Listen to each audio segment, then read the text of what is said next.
Et il dit, ce grand apôtre, je vais le répéter, mais je traite durement mon corps.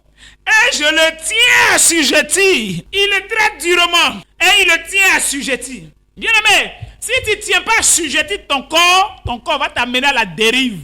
Si tu ne tiens pas assujetti ta chair va t'amener à la dérive. Et ces dérives-là seront des ouvertures pour les flèches du diable. Ne sois pas étonné que ton activité ne marche pas. Ne sois pas étonné que ta vie, ça ne va pas. Ne sois pas étonné que dans ta santé, ça ne va pas.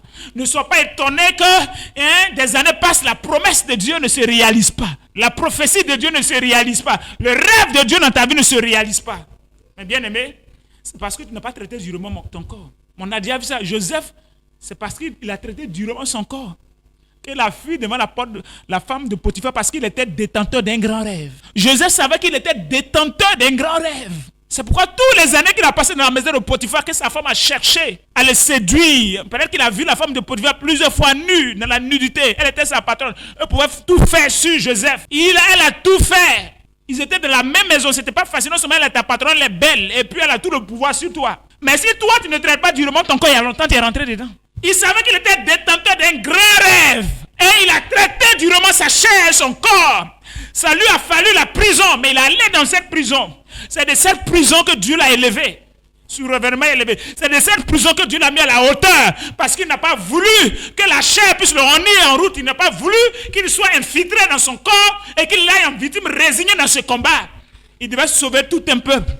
Bien aimé, tu dois sauver tout un peuple. Tu dois sauver cette nation. Tu dois sauver ce continent. C'est pourquoi bien plus l'Esprit de Dieu est venu en toi pour t'amener à la nouvelle naissance. La nouvelle naissance, bien aimé, ne pourra pas amener Dieu à agir à ta place, à faire les choses que toi tu dois faire. Dieu ne fera pas les choses à ta place.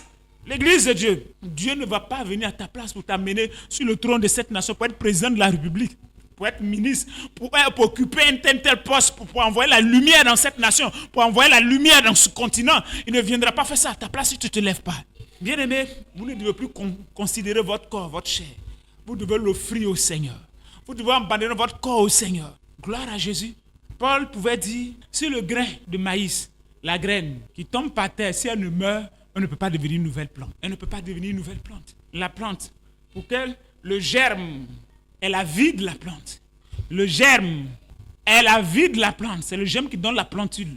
Et de cette plantule pousse un nouveau arbre, une nouvelle plante. Mais pour grandir, le germe va se débarrasser peu à peu de son cotylédon, de son corps. Donc voilà là la première condition de la croissance spirituelle. Lui qui sait dompter sa chair et son corps, lui qui sait assujettir son corps, lui qui sait offrir son corps en sacrifice pour Dieu, lui là, il va commencer à grandir spirituellement.